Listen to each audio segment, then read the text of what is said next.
तो आज के लेक्चर में हम कुछ न्यूमेरिकल प्रॉब्लम सॉल्व करेंगे। आज का जो हमारा फर्स्ट क्वेश्चन है इस तरीके का है। For the reaction for the reaction और रिएक्शन इस तरीके का है। 3A कन्वर्ट हो रहा है प्रोडक्ट में। ठीक है। एक रिएक्शन दिया गया है जिसमें रिएक्टेंट का काम कर रहा है ए। ठीक है। और ए के 3 मोल रिएक्ट करके क्या बना रहे हैं, प्रोडक्ट बना रहे हैं। इसके आगे क्या दिया गया, if the concentration of reactant if the concentration of reactant concentration of reactant A is increased by 4 times by 4 times rate of reaction is doubled. Rate of reaction doubles. ठीक है। Find out the order of reaction. Find order of reaction. देखो question में क्या दिया गया है। एक question है, क्वेश्चन में बताया गया है कि रिएक्टेंट ए है जो किस में कन्वर्ट हो रहा है, प्रोडक्ट में कन्वर्ट हो रहा है। अगर हम रिएक्टेंट ए का कंसंट्रेशन 4 गुना बढ़ा दे, 4 टाइम्स क्या कर दे, इंक्रीज कर दे, तो रेट ऑफ रिएक्शन क्या हो जाता है, डबल हो जाता है।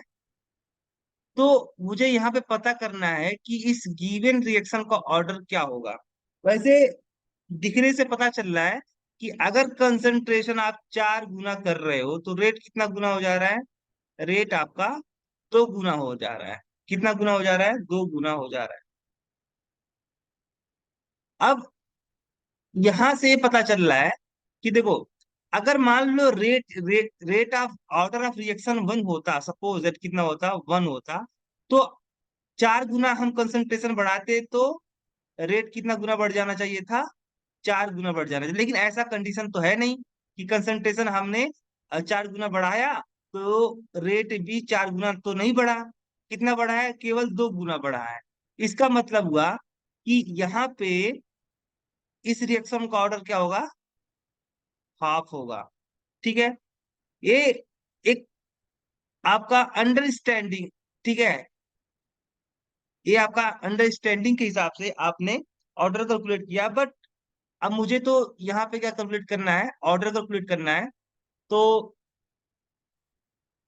अगर देखो, अगर मान लो इस रिएक्शन का ऑर्डर हाफ होता तो क्या होता, ये मान लो कि आपका, नहीं चलो हम यहाँ पे क्या करते हैं, इसको हम वैसे ही नॉर्मल तरीके से लगाते हैं। देखो ए आपका रिएक्शन है, ठीक है, जिसमें रिएक्टेंट ए है और एक इसमें कन्वर्ट हो रहा है प्रोडक्ट में। अब इस रिएक्शन के लिए रेट आप लिखोगे तो रेट इक्वल टू क्या होगा, rate constant into concentration of A. ठीक है। अब मान लो कि अब मुझे क्या, यहाँ पे देखो, किसी भी रिएक्शन का जो रेट होता है वह कंसंट्रेशन ऑफ रिएक्टेंट पे डिपेंड करता है। और यहाँ पे चूंकि रिएक्टेंट क्या है, ए है, तो हमने यहाँ पे क्या कर दिया है, लिखते तो आप ऐसे कि rate are directly proportional to concentration of reactant. और रिएक्टेंट क्या था, ए था, ए हमने लिख दिया। अब ए पे पावर समथिंग होगा, अब मुझे वो नहीं पता पावर क्या होगा, क्योंकि अब मुझे अभी वही चीजें क्या करनी है, कैलकुलेट करनी है, ऑर्डर ही कैलकुलेट करना है। तो यहाँ पे जब ए प्रोपोर्शनल साइन हटेगा तो क्या लगेगा, रेट इजकल टू कुछ ना कुछ मुझे कांस्टेंट लगाना पड़ेगा, कोई ना कोई कांस्टेंट। और उसे हम क्या बोलेंगे, कैपिटल के, मतलब रेट कांस्टेंट, और ए पे पावर एक्स। ठीक है। तो दिस इज आपका क्या, this is rate expression for given reaction. अब क्या बताया जा रहा है, देखो मान लो इक्वेशन स्टार है। अब कंडीशन ये दिया गया है, कंडीशन क्या दिया है, कंडीशन दिया कि कंसंट्रेशन, अगर ए का कंसंट्रेशन, ठीक है, कितना गुना कर दिया जाए, 4 गुना कर दिया जाए तो रेट कितना गुना हो जाता है? 2 गुना हो जाता है। तो फर्स्ट कंडीशन में मान लो कि मान लो फर्स्ट कंडीशन में कि जो ए था, ए का कंसंट्रेशन कितना था आपका, ठीक है। फर्स्ट कंडीशन में इस रिएक्शन का रेट, इस रिएक्शन में जो रिएक्टेंट ए है इसका कंसंट्रेशन कितना है? ए है। क्या है? ए है। और बाद में रिएक्टेंट ए का कंसंट्रेशन कितना कर दिया गया है? तो 4A कर दिया गया है, ठीक है, 4A कर दिया गया। अब पहले रेट क्या था? मान लो R1 था, जब कंसंट्रेशन 4 गुना किया गया तब रेट क्या हो गया आपका? R2 इक्वल टू 2R हो गया। पहले से कितना गुना हो गया? 2 गुना हो गया। और कंसंट्रेशन बाद में कितना का हो गया? पहले की तुलना में 4 गुना बढ़ गया, ठीक है, इंक्रीज कर दिया गया। अब इस इक्वेशन स्टार को आप ध्यान से देखो। इस इक्वेशन स्टार में आपका क्या दिया गया था? रेट इक्वल टू के ए पे पावर एक्स, ए पे पावर एक्स, ठीक है। तो शुरुआत में रेट कितना है आपका? R1। देखो इसको पहले, इसके लिए आप लिखोगे पहले कंडीशन के लिए, फॉर फर्स्ट कंडीशन जब कंसंट्रेशन ऑफ ए बढ़ाया नहीं गया था तब, ठीक है। तो फर्स्ट कंडीशन में क्या होगा? R1 इक्वल टू, देखो रेट कांस्टेंट तो वही रहने वाला है, किसी भी रिएक्शन का रेट कांस्टेंट फिक्स होता है। शुरुआत में मान लो कंसंट्रेशन रिएक्टेंट का क्या है? A1 है, और A1 पे पावर एक्स, ठीक है। इक्वेशन फर्स्ट हो गया आपका। अब दूसरे कंडीशन में क्या? सेकंड कंडीशन में रेट मान लो R2 हो जाता है, और रेट कांस्टेंट तो वही रहेगा, ठीक है। और यहाँ पे कंसंट्रेशन ऑफ ए क्या हो गया? A2 हो गया। और ऑर्डर तो वही रहेगा, रिएक्शन का ऑर्डर तो चेंज होता नहीं है, ठीक है। अब एक क्वेश्चन सेकंड हो गया। अगर मैं कहूं कि फर्स्ट बाई सेकंड कर दूं तो क्या हो जाएगा? R1/R2 इजकल टू के A1 power x divide by के A2 पावर एक्स, ठीक है। R1 और R1 कितना है यहाँ पे? पहले रेट कितना था? R था। R2 बाद में रेट कितना हो गया? 2R हो गया। यहाँ पे कैसे के कट गया? A1 कितना है आपका? A है, पावर एक्स, और डिवाइड बाई A2 कितना है? 4A है, 4A पे पावर एक्स, ठीक है। R से R कट गया, क्या बना यहाँ पे? 1/2 इक्वल टू, देखो अगर यहाँ पे क्या लिखा है? A पे power x divide by 4A पे पावर एक्स, ठीक है। तो 1/2 इसको आप ऐसे भी लिख सकते हो, A/4A। क्योंकि यहाँ पे जो, देखो यहाँ पे क्या लिखा है? A पे पावर एक्स, और नीचे क्या है? 4A पे पावर एक्स, ठीक है। जब दोनों का पावर सेम है तो यहाँ पे आप क्या कर सकते हो? उसका ऐसे लिख सकते हो, A/4A पावर एक्स, ऐसे तरीके से लिख सकते हो। यहाँ पे मैंने इसे लिख दिया, ए से ए यहाँ पे कैंसिल आउट हो गया। क्या बना यहाँ पे? 1/2 इक्वल टू 1/4 पावर एक्स, ठीक है। अब इसको इस तरीके से लिख सकते हो। अगर मैं कहूँ कि 1/2 पूरे पावर का क्या लिख दिया? 1/2 का स्क्वायर, और यहाँ पे पूरा क्या है? पूरे पावर है एक्स, ठीक है। यहाँ से क्या निकल के आएगा आपका? 1/2 इक्वल टू 1/2 ए क्या हो गया आपका? एक्स हो गया, ठीक है। अब कंपेयर करो दोनों साइड, यहाँ पे तो ए के पावर 1, यहाँ से अगर दोनों साइड आप कंपेयर करोगे, on comparing both side, on comparing both side, क्या आपको मिलेगा? X equal to 1, x equal क्या निकल के आएगा यहाँ पे? 1/, ठीक है। इसका मतलब हुआ कि आप यही एक्स की वैल्यू यहाँ पे रेट एक्सप्रेशन में लिखोगे। रेट एक्सप्रेशन क्या लगेगा कि ए पे पावर 1 बाई, ठीक है। इसका मतलब वो ऑर्डर कितना निकल के आया सिलेक्शन के लिए, ऑर्डर निकल के आया 1/2 निकल के आया, 1/2 निकल के आया, ठीक है। हाँ, गिवन रिएक्शन ऑर्डर कितना निकल के आया 2 आया, ये पहले ही चीज हमने यहाँ पे जनरल तरीके से ये इतने सारे रिप्रेजेंटेशन पहले हमने कर लिया। दूसरा क्वेश्चन देखते हैं।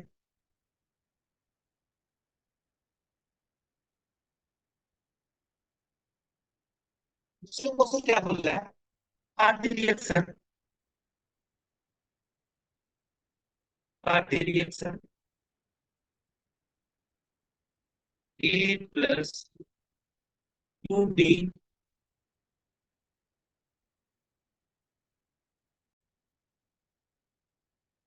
पार्ट रिएक्शन ए प्लस 2b प्लस 3c, और ये कन्वर्ट हो रहा है किसमें, प्रोडक्ट में, ठीक है।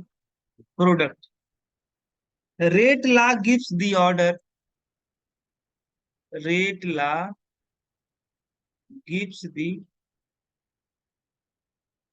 Order, gives the order of reaction, gives the order of reaction to 1 and 0 with with respect to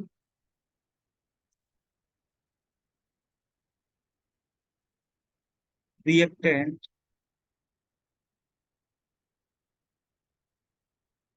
reactant A, B and C respectively,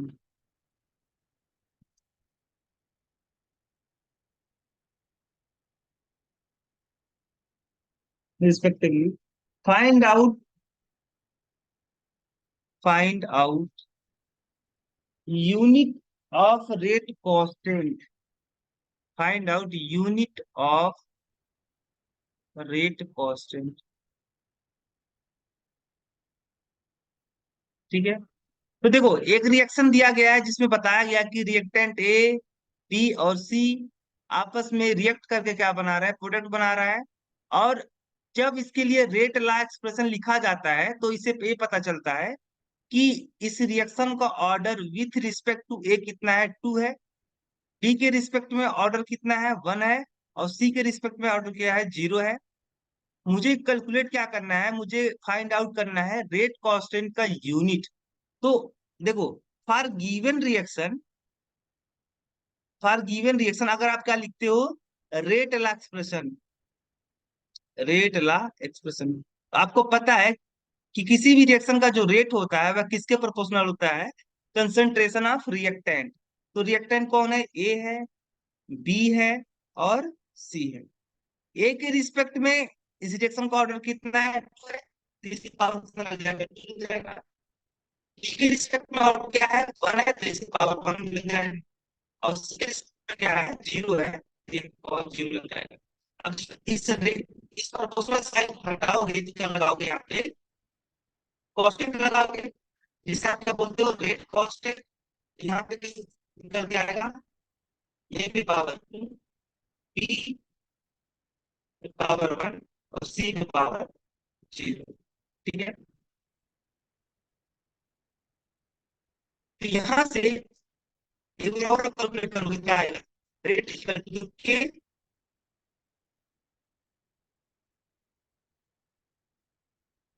ए पे पावर 2, बी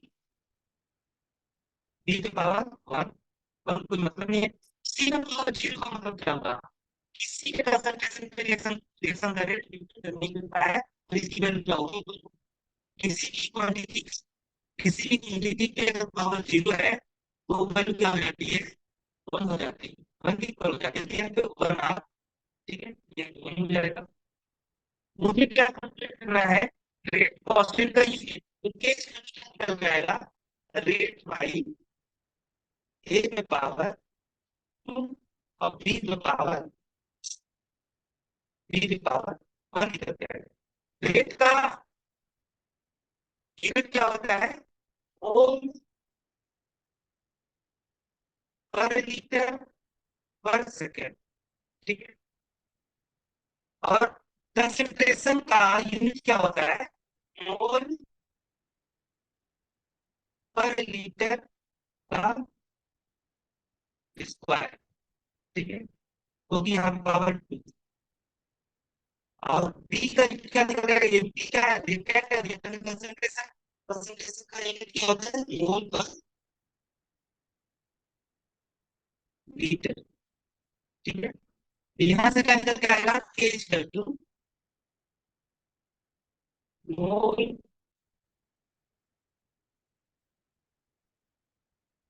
पर लीटर पर सेकेंड। और यहाँ से क्या जाएगा? मोल का स्क्वायर। ये वाला जो ब्रैकेट राउंड का कैसे हो जाएगा? और लीटर के इनवर्स लीटर पे माइनस टू हो जाएगा। लीटर पे माइनस टू।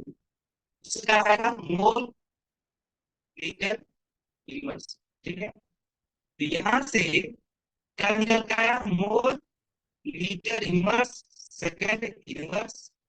यहाँ से क्या आएगा? मोल, तो इसको है इसको क्या आएगा? मोल पावर थ्री और लीटर पावर माइनस थ्री। ठीक है, यहाँ से क्या निकल जाएगा? Mole one. देखो ए मोल जो क्यूब है, ये ऊपर जाएगा क्या हो जाएगा? मोल -3। ठीक है, मोल पे पावर -3। और ये लीटर पावर -3 है, ये ऊपर जाकर क्या हो जाएगा? लीटर पे पावर माइनस प्लस हो जाएगा। माइनस से क्या हो जाएगा? प्लस हो जाएगा, तो +3। और यहाँ पे क्या है? लीटर इनवर्स है, सेकेंड इनवर्स। ठीक है, तो यहाँ से ओवरऑल क्या निकल के आया? मोल। देखो 1 - 3 क्या हो जाएगा? पावर जुड़ेगा, तो 1 - 3। ये पावर देखो, बेस सेम है तो पावर क्या होगा? ऐड हो जाएगा। लीटर, ये क्या हो जाएगा आपका? टू। देखो ये भी पावर जुड़ जाएगा, तो +3 और -1 क्या हो जाएगा? +2 हो जाएगा। और सेकेंड इनवर्स, तो यहां से क्या निकल के आएगा? मोल पे पावर -2, लीटर पे पावर 2, और सेकेंड का इनवर्स। ठीक है, ये आपका आंसर है। यही आपका क्या निकल के आया?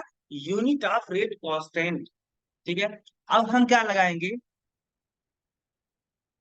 अब हम बात करेंगे integrated rate law expression. Integrated integrated rate expression for zero order reaction. अब हम क्या ड्राइव करेंगे? इंटीग्रेटेड रेट एक्सप्रेशन ड्राइव करेंगे फॉर जीरो ऑर्डर रिएक्शन। तो लेट अस कंसीडर कि आपका एक रिएक्शन है जिसमें रिएक्टेंट का काम कर रहा है ए, और एक इसमें चेंज हो रहा है, प्रोडक्ट में चेंज हो रहा है, इस तरीके से। ठीक है, अब यहाँ पे ऑलरेडी आपको बता दिया गया है कि और रिएक्शन का ऑर्डर क्या होगा? जीरो ऑर्डर रिएक्शन होगा। रिएक्शन का ऑर्डर क्या होगा? जीरो होगा। ठीक है, अब मान लो at time T equal to zero. At time T equal to zero, 0 second पे। 0 सेकंड पे मतलब ये हुआ कि अभी रिएक्शन स्टार्ट नहीं हुआ है। अभी t time T equal to क्या है? जीरो। इसका मतलब हुआ कि अभी रिएक्शन स्टार्ट नहीं हुआ। मान लो शुरुआत में आपने ए का कितना क्वांटिटी लिया था, तो ए का मान लो आपने स्मॉल ए,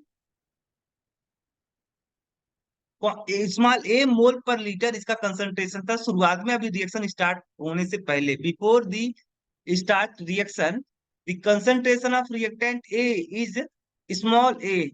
ठीक है, सपोज है अभी जब रिएक्शन स्टार्ट नहीं हुआ तो प्रोडक्ट तो बना नहीं होगा। अब प्रोडक्ट नहीं बना होगा तो इसका कंसंट्रेशन क्या होगा? पी का कंसंट्रेशन जीरो होगा, क्योंकि अभी तो प्रोडक्ट बना ही नहीं, अभी तो रिएक्शन स्टार्ट ही नहीं हुआ है।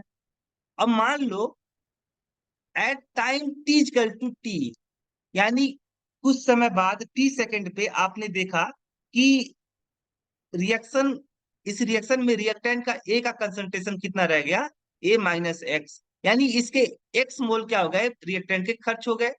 ठीक है, कितने खर्च हो गए, एक्स मोल खर्च हो गए।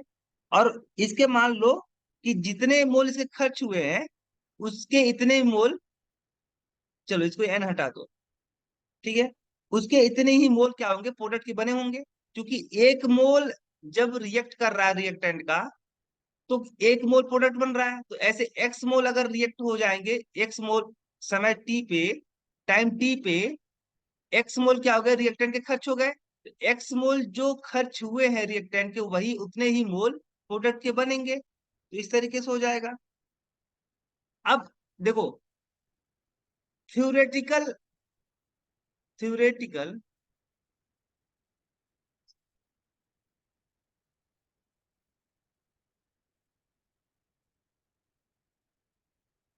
बात करोगे, थ्योरेटिकल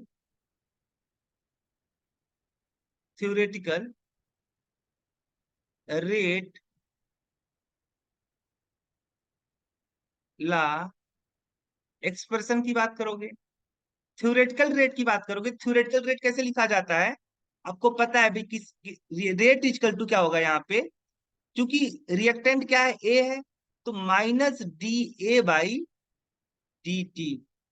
ठीक है, इसी तरीके से हम लिखा करते थे किसी भी रिएक्शन का रेट, तो क्या हो जाएगा, rate equal to minus d a by d t. D a का मतलब क्या हुआ, change in concentration of reactant a, और डी टी क्या हुआ, टाइम इंटरवल हुआ।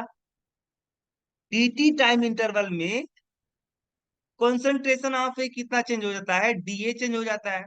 अब माइनस इसलिए लगाया है क्योंकि रिएक्टेंट का कंसंट्रेशन समय के साथ क्या करता है, घटता है, इसीलिए माइनस का साइन लगा दिया है। This is theoretical rate.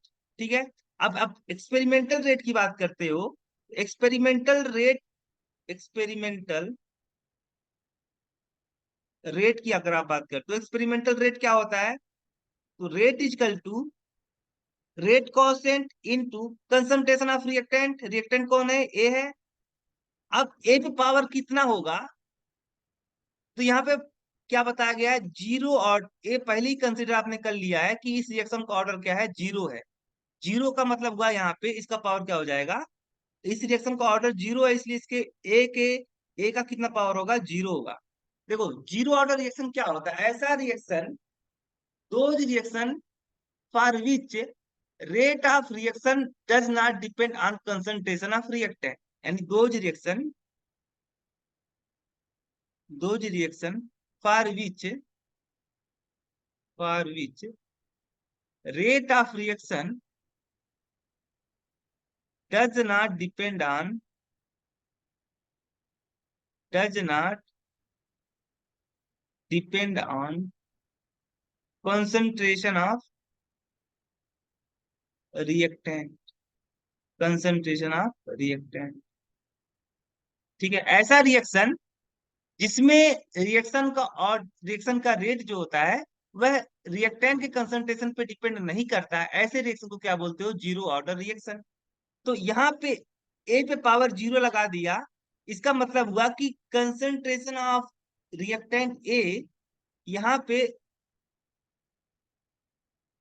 Reactant का कंसंट्रेशन टर्म पे अगर मैंने पावर जीरो लगा दिया, इसका मतलब हुआ कि यहाँ से आप लिखोगे रेट इजकल टू के, और ए पे पावर जीरो का मतलब क्या हुआ, वन हुआ। ठीक है, यानी यहाँ पे रिएक्टेंट का कंसंट्रेशन वाला जो टर्म है वो नहीं आया है यहाँ पे।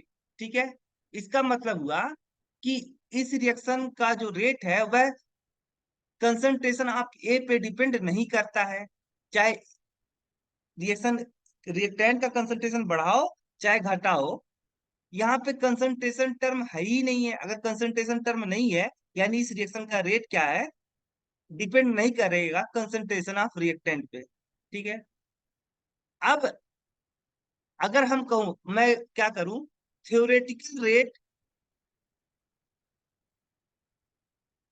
और एक्सपेरिमेंटल रेट, एक्सपेरिमेंटल रेट को इक्वल कर दूं तो कोई दिक्कत नहीं होना चाहिए, क्योंकि दोनों ही रेट है, दोनों क्या है, रेट है। तो एक्सपेरिमेंटल रेट और थ्योरेटिकल रेट को हमने इक्वल कर दिया। तो थ्योरेटिकल रेट क्या था? Minus d a by d T, minus d a by d T. और एक्सपेरिमेंटल रेट क्या था? के था। ठीक है, तो यहां से अगर आप क्या करोगे, ए वाला टर्म में यहाँ पे क्रॉस मल्टीप्लाई करोगे क्या आएगा? Minus d a equal to के डी टी। ठीक है, अब यहाँ पे माइनस को क्या करो आप, इधर ट्रांसफर कर दो राइट हैंड साइड, तो क्या हो जाएगा? माइनस के डी टी हो जाएगा, माइनस के डी टी हो जाएगा। अगर मैं कहूं कि अब क्या करो, ऑन इंटीग्रेशन बोथ साइड, दोनों साइड का क्या करो, इंटीग्रेशन कर दो, तो क्या निकल के आएगा? इंटीग्रेशन लग गया यहाँ पे, डी ए, और इधर क्या हो जाएगा? माइनस इंटीग्रेशन माइनस के डी टी। ठीक है, अब यहाँ पे आपको लिमिट भी लगाना होगा। तो लिमिट मान लो कि शुरुआत में रिएक्टेंट का कंसंट्रेशन कितना था, यहाँ पे लिखा गया था ना, ए है उससे जो रहा था, वो हमारा शुरुआत में जीरो, जीरो से ए का कंसंट्रेशन था, वो कितना था? मान लो ए नॉट था, कंसंट्रेशन क्या था? सिक्स था, क्योंकि कोई बना ही नहीं था, रिएक्शन स्टार्ट ही नहीं हुआ था। तो 30 मान लो, इसका कंसंट्रेशन कितना रह गया? ए नॉट करके ये रह गया। ठीक है, क्या रह गया? ये रह गया। और इसका कंसंट्रेशन क्या है? 1 हो गया। ठीक है, 1 हो गया। तो शुरुआत में इनिशियली इसका कंसंट्रेशन क्या था? एक था, एक नहीं था। बाद में इसका कंसंट्रेशन आफ्टर टी सेकंड कितना रह गया? आफ्टर टाइम टी इसका कंसंट्रेशन ए नॉट हो गया, सॉरी ये हो गया। शुरुआत में इनिशियल कंसंट्रेशन ऑफ रिएक्टेंट कितना था? A not. आफ्टर 90 सेकंड बाद ठीक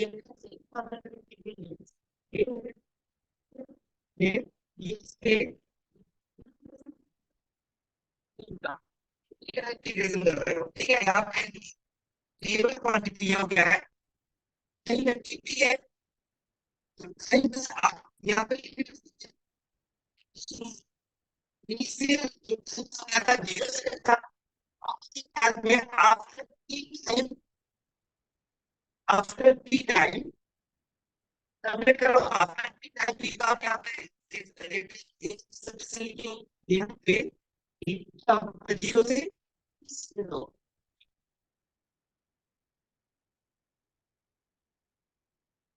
यहाँ से क्या निकल के आएगा? देखो, इंटीग्रेशन कहीं लिखा है डीएक्स सिस्टम को, अगर ऐसे लिखा है इंटीग्रेशन डीएक्स सिस्टम, क्या हुआ? इसकी वैल्यू कितनी होती है? एक्स के इक्वल होती है, एक्स के इक्वल होती है। सेम तरीके से अगर इंटीग्रेशन डी ए लिखा है तो इसकी वैल्यू कितनी होगी? यहाँ पे ए हो जाएगी। ठीक है, तो यहाँ पे क्या निकल के आएगा? ए, और इसका लिमिट क्या होगा? ए नॉट से ए तक होगा। ठीक है, अब देखो, जो वैल्यू कांस्टेंट होती है उसे इंटीग्रेशन से क्या कर लेते हैं? बाहर कर लेते हैं, तो और माइनस के बाहर निकल गया, और इससे बाद में dt का इंटीग्रेशन किया है, यहाँ पे t लगा दिया मैंने, और यहाँ पे गया t, यहाँ पे 0 है। ठीक है, ये इस वाले यहाँ पे आता था, ये अपर लिमिट रखा जाता था, अपर लिमिट ए है, ये आपका ए हो गया। और लो माइनस लो लिमिट क्या है?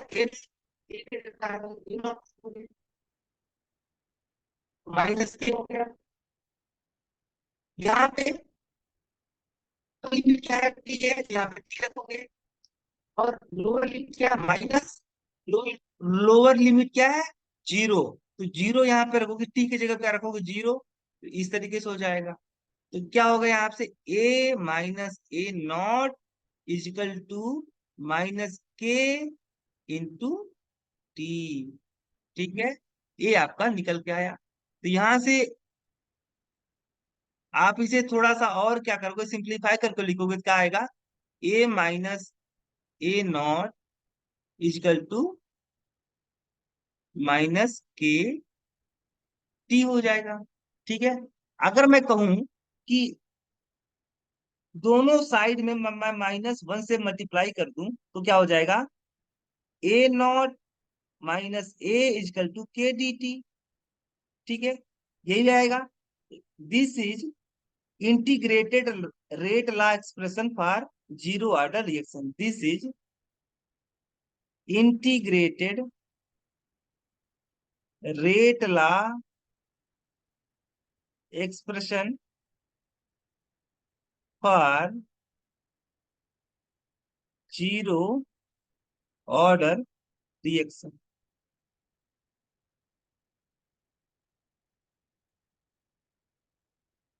This is integrated rate law expression for zero order reaction. ठीक है, ये आपका zero law sorry zero order reaction के लिए इंटीग्रेटेड रेट ला एक्सप्रेशन है, A equal to A minus A naught minus A equal to के t. ठीक है, this is integrated rate law expression for zero order reaction. ठीक है, where A not क्या है, इनिशियल कंसंट्रेशन। ए नॉट क्या है, इनिशियल कॉन्सेंट्रेशन। ए क्या है, initial concentration of reactant. Reactant और ए क्या है आपका, तो ए आपका है concentration of reactant, concentration of reactant after time, after time t। T second बाद रिएक्टेंट, एक रिएक्टेंट का क्या है, कंसंट्रेशन। ये क्या है, तो after time T second reactant का कंसंट्रेशन। और के क्या है आपका, rate constant for zero order, zero order reaction. Zero order reaction के लिए, जीरो ऑर्डर रिएक्शन के लिए रेट कांस्टेंट, और टी क्या है आपका, टाइम है। टी क्या है, टाइम है। ठीक है, टी क्या है, टाइम।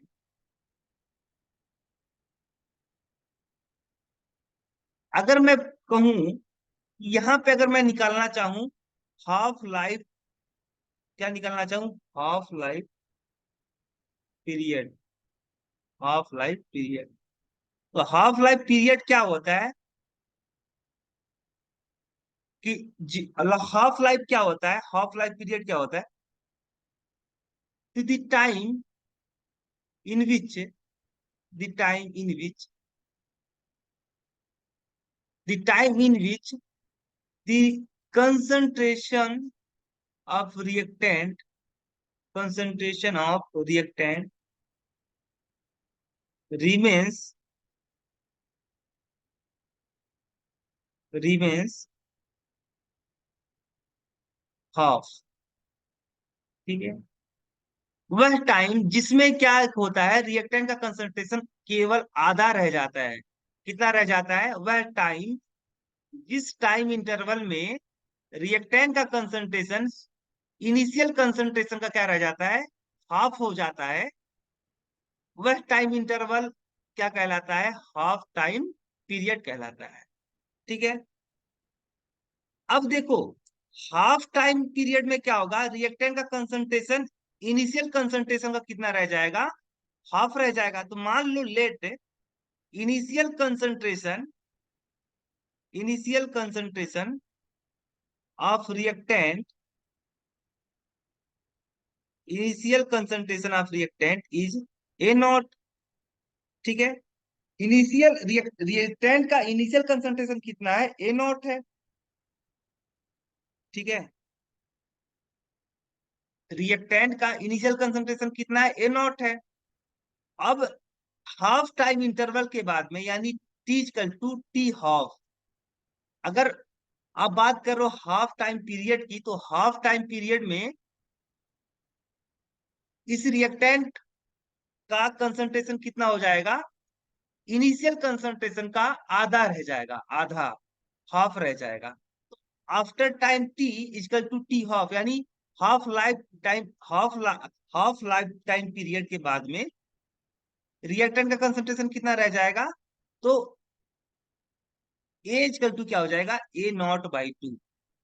हाफ टाइम इंटरवल के बाद में क्या और होगा कि जो रिएक्टेंट होगा उस रिएक्टेंट का कंसंट्रेशन कितना रह जाएगा? इनिशियल कंसंट्रेशन का आधा हो जाएगा। तो आधा होने का मतलब इनिशियल कंसंट्रेशन ए नॉट था, तो हाफ टाइम इंटरवल के बाद में जो फाइनल कंसंट्रेशन होगा, फाइनल कंसंट्रेशन ऑफ रिएक्टेंट यानी ए, वो क्या होगा? इनिशियल कंसंट्रेशन का आधा हो जाएगा। तो हाफ टाइम पीरियड तो यही मतलब होता है ना, हाफ टाइम पीरियड का मतलब होता है कि वह टाइम इंटरवल, वह टाइम जिसमें रिएक्टेंट का कंसंट्रेशन इनिशियल कंसंट्रेशन का क्या हो जाए? आधा हो जाए, हाफ हो जाए, वह टाइम इंटरवल क्या कहलाता है? हाफ टाइम पीरियड कहलाता है। तो यही सारी वैल्यू हम क्या करेंगे? इंटीग्रेटेड रेट लॉ एक्सप्रेशन में हम रख देंगे, पुटअप कर देंगे। तो हमारा जो इंटीग्रेटेड रेट लॉ एक्सप्रेशन था वो क्या था? A naught minus A equal to के टी था। अब यहाँ पे ए नॉट क्या था? इनिशियल कंसंट्रेशन, और हमने माना है कि इनिशियल रिएक्टेंट का इनिशियल कंसंट्रेशन कितना है? ए नॉट है, तो ए नॉट को हम ए नॉट ही रहने देते हैं, माइनस ए क्या था? Final concentration, final concentration after time T, after final concentration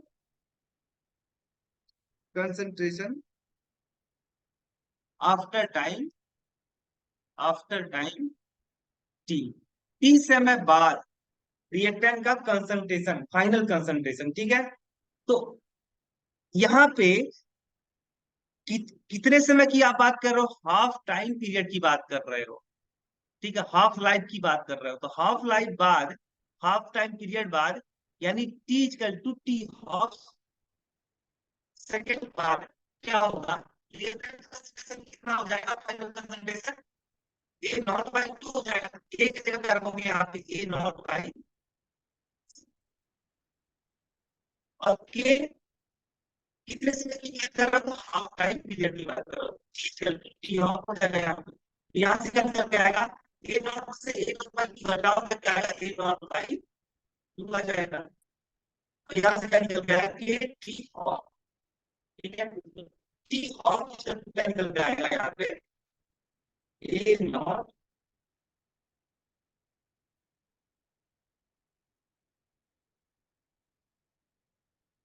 a not by ए वाली क्वांटिटी यहाँ पे आप निकालना चाहते हो, ए वाली क्वांटिटी क्या क्या आ जाएगा? यहाँ पे नीचे चला जाएगा। ये क्या बनेगा यहाँ पे? हाफ ए नॉट बाई, यानी चेन ऑर्डर रिएक्शन के लिए जो हाफ टाइम होता है वह किस पे डिपेंड करता है? इनिशियल कंसंट्रेशन पे डिपेंड करता है, क्योंकि इनिशियल कंसंट्रेशन यहाँ पे, इनिशियल कंसंट्रेशन वाला टर्म यहाँ पे आया है, यानी हाफ किसके प्रोपोर्शनल होगा? यहाँ से देखने को मिल रहा है कि half directly proportional A not, यानी जितना ज्यादा इनिशियल कंसंट्रेशन ऑफ रिएक्टेंट जितना ज्यादा होगा, उतना ज्यादा किलो ऑर्डर रिएक्शन के लिए क्या होगा? हाफ टाइम पीरियड होगा, ठीक है।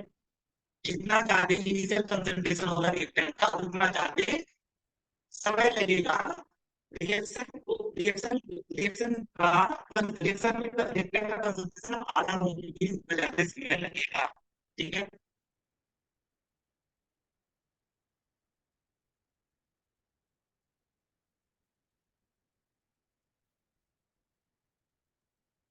जितना ज्यादा इनिशियल कंसंट्रेशन होगा रिएक्टेंट का, उतना ज्यादा समय लगेगा रिएक्शन को आधा कंप्लीट होने के लिए, ठीक है। इसका मतलब यहाँ पे मैं स्टेटमेंट लिख देता हूँ, स्टेटमेंट किससे लिखोगे?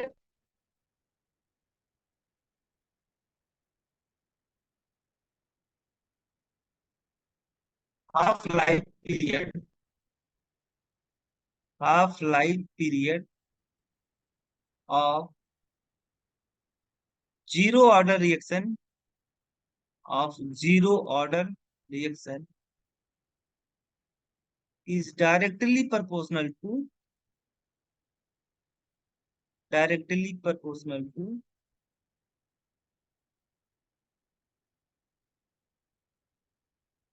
Initial concentration of proportional to initial concentration of reactant. ठीक है, तो जीरो ऑर्डर रिएक्शन के लिए हाफ टाइम जो होता है वह किसके डायरेक्टली प्रोपोर्शनल होता है? हाफ टाइम पीरियड तो इनिशियल कंसंट्रेशन ऑफ रिएक्टेंट के कंसंट्रेशन के डायरेक्टली प्रोपोर्शनल होता है। यानी ए नॉट यानी इनिशियल कंसंट्रेशन ऑफ रिएक्टेंट जितना ज्यादा होगा, रिएक्शन को आधा कंप्लीट होने में उतना ज्यादा समय लगेगा। ठीक है।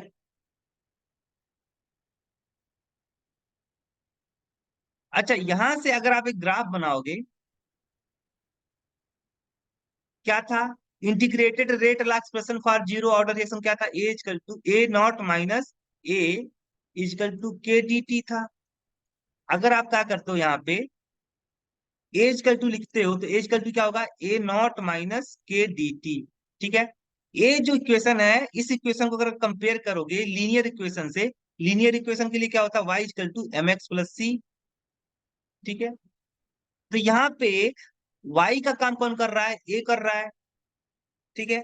और एक्स का काम कौन कर रहा है? टी काम कर रहा है। एम का काम कौन कर रहा है? माइनस के काम कर रहा है। और सी का काम कौन कर रहा है? ए नॉट कर रहा है। यहाँ पे ग्राफ बनाओगे, ग्राफ किसके किसके बीच में? The graph A versus T. ठीक है, ए वर्सेस टी। तो इस वाले एक्सिस पे वाई को कैसे आपने क्या किया है? वाई को किसको कंसीडर किया है? तो वाई को आपने कंसंट्रेशन वाले टर्म को वाई एक्सिस कंसीडर किया है। तो यहाँ पे वाई की जगह क्या हो जाएगा? वाई वाले एक्सिस पे क्या होगा? ए होगा। और इस वाले एक्सिस पे, एक्स एक्सिस पे क्या होगा? टाइम होगा। तो इस तरीके से अगर यहाँ पे ग्राफ बनाते हो, किसी किसके बीच में? A versus T. ए और टी के बीच में अगर ग्राफ बनाते हो, एक्स का काम कौन कर रहा है? टी काम कर रहा है, तो यहाँ पे इस वाले एक्सिस पे शो कर दिया गया है। ठीक है। और वाई का काम कौन कर रहा है? ए काम कर रहा है, तो यहाँ पे वाई एक्सिस पे आपने ए को शो अप कर दिया है। ठीक है, दिखा दिया है, डिनोट कर दिया है। तो यहां से देखो, इंटरसेप्ट क्या है? यहाँ से निकल के सी, सी क्या था यहाँ पे? लीनियर इक्वेशन में सी क्या था? तो सी था आपका इंटरसेप्ट। तो यहाँ पे इंटरसेप्ट कितना आया है? ए नॉट आया है। मान लो यहाँ पे ए नॉट आ रहा है। ठीक है। और ए जो है आपका स्लोप, एम क्या था? स्लोप। तो स्लोप क्या आया है? माइनस के। यहाँ पे स्लोप क्या होगा? माइनस के। ठीक है, माइनस के। यानी इस ये जो लीनियर इक्वेशन होगा, ये लीनियर इक्वेशन का ग्राफ क्या होगा? झुका हुआ नीचे की तरफ होगा, इंक्लाइंड होगा। ठीक है, तो यहाँ पे इस तरीके से इसका ग्राफ आएगा। ठीक है, जिसका स्लोप क्या होगा? माइनस के होगा। स्लोप क्या होगा? माइनस के होगा। ठीक है। और ए क्या वैल्यू होगी? यहाँ पे इंटरसेप्ट क्या होगा? ए नॉट होगा। जैसे जैसे समय बढ़ेगा, वैसे वैसे रिएक्टेंट का कंसंट्रेशन क्या होगा? घटेगा। रिएक्टेंट का कंसंट्रेशन क्या होगा? घटेगा। और किस तरीके से घटेगा? इस तरीके से घटेगा। ठीक है।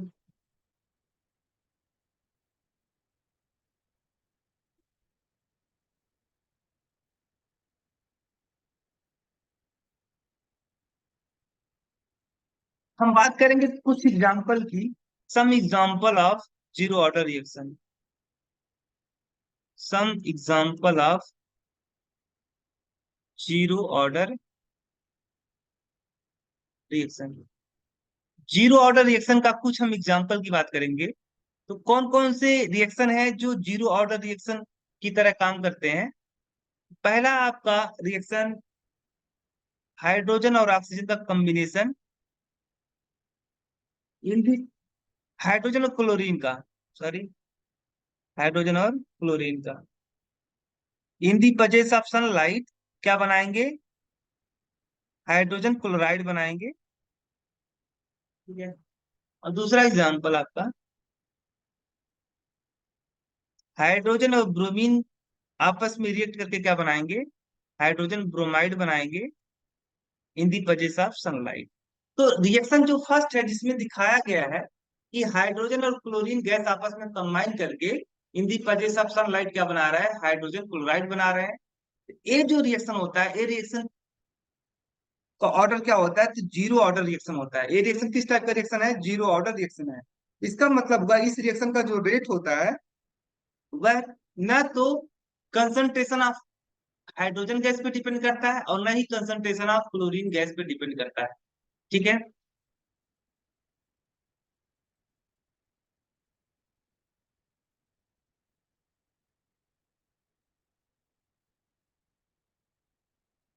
और सेम तरीके से ए वाला जो रिएक्शन है दूसरा वाला, जिसमें क्या दिखाया गया है कि हाइड्रोजन और ब्रोमीन गैस आपस में कंबाइन करके इन दी प्रेजेंस ऑफ सनलाइट क्या बनाते हैं, हाइड्रोजन ब्रोमाइड बनाता है। इस रिएक्शन का भी ऑर्डर क्या होगा, जीरो होगा। यानी इस रिएक्शन का भी जो रेट होगा वह न तो रिएक्टेंट के कंसंट्रेशन पे डिपेंड करेगा, न तो हाइड्रोजन गैस के कंसंट्रेशन पे डिपेंड करेगा, और न ही ब्रोमीन गैस के कंसंट्रेशन पे डिपेंड करेगा। तो ये जो रिएक्शन, व्हेन दीज रिएक्शन, ये दोनों reaction, when these reaction are carried out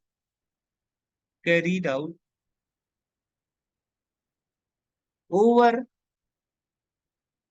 water in a sealed tube in the absence of light, in the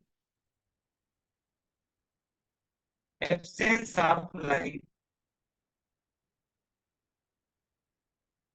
absence of light,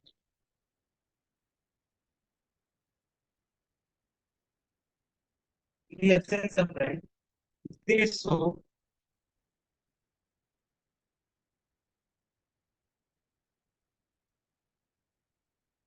zero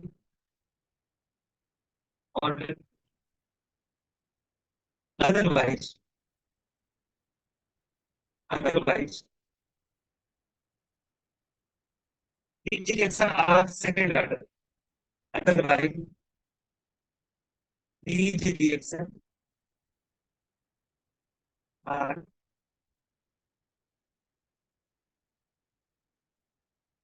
second. Other reaction, hydrogen or chlorine gas reaction, water, water के ऊपर एक seal में हम station को करवाएं। यानी एक आपका सील ट्यूब हो, ग्लास ट्यूब हो, और इसमें वाटर पेपर हो। और इस वाटर पेपर के ऊपर हम क्या करें, हाइड्रोजन गैस और क्लोरीन गैस को आपस में मिक्स करके रिएक्शन रिएक्ट करवाएं। और यहाँ पे लाइट का प्रेजेंस ना हो तो इस रिएक्शन का ऑर्डर क्या होता है, जीरो आता है। सेम तरीके से अगर हम हाइड्रोजन और ब्रोमीन गैस को रिएक्ट करवाते हैं ओवर दी वाटर सरफेस, एक प्रेजेंस ऑफ लाइट, एक एक्सेस लाइट के रेजिंग इन मैटर नहीं है। अगर ऐसा नहीं होता है तो इस रेजिंग का ऑर्डर क्या आएगा, वो आएगा। अभी का लेक्चर कल से कंटिन्यू